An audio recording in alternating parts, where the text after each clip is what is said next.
Hello all and welcome to our brand new daily show, The Big Story, where we bring you the hottest topics of the day right here from the heart of the newsroom. My name is Lisa Wu and I'm coming to you live from the Straits Times.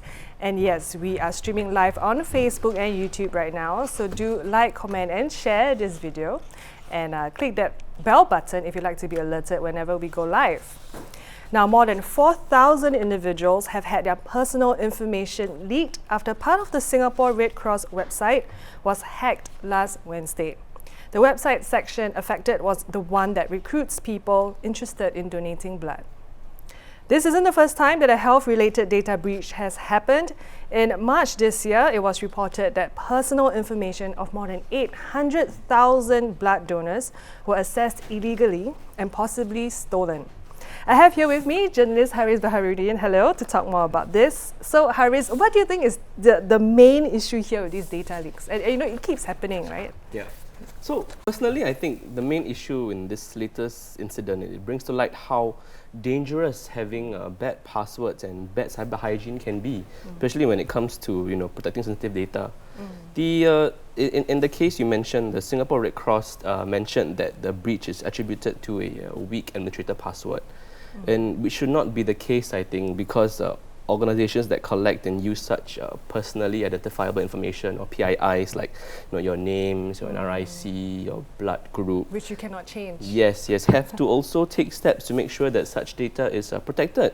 And it's not the first time we've seen this happen actually. So in last year's data breach on the Sing Health data on healthcare cluster, which resulted in more than 1.5 million patients' data being stolen, hackers were reported to gain access due to weak passwords to similar admin accounts. And one of them was actually a password with P@SSW0RD. So with the rising threat of cyber attacks, let's not make it easier for hackers to get a hold of our personal data. Definitely. And you would think that, I thought actually that's quite ingenious password. Yeah. The way it's spelled. I don't recommend using it. Okay. Now, what sort of consolation can those who are victims of data leaks expect? Well, to be honest, there is not much a person can do once their data is out there, especially if it's a PII, a piece of data that binds to them, like the NRIC or full name, because they can't really change these things. Yeah. So practically, there's no recourse for people whose information has been compromised, but individuals can choose to take legal action against organizations that have caused their data to be stolen or leaked. This was mentioned by Health Minister Gan Kim Yong actually in Parliament earlier this year during his ministerial statement about the online leak of the information of 14,200 HIV positive people reported about earlier this year.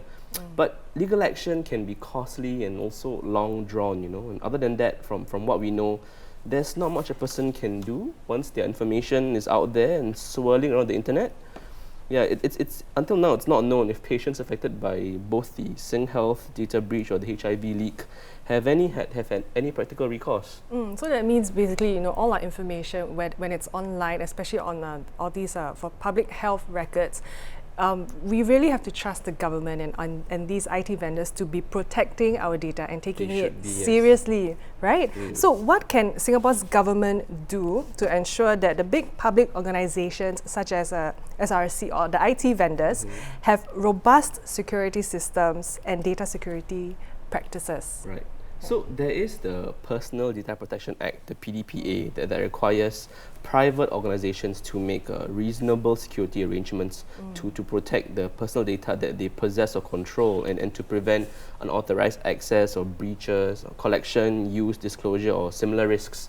So it's a pretty hefty fine. Organizations can be fined for up to $1 million for flouting the act, and we've seen this fine actually being dished out not just in healthcare organizations but in all sorts of ones as well.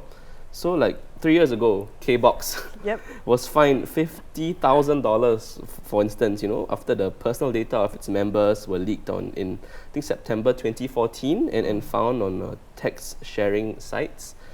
And of course, last year, the biggest fine that the PDPC, Singapore's privacy watchdog, has issued was to the Integrated Health Information Systems, IHIS, for its lapses in the Sing Health data breach that I mentioned earlier. Yeah. So certainly what we can do as individuals is to make sure that we don't use Weak weak passwords. Change them often. Yes. Yeah.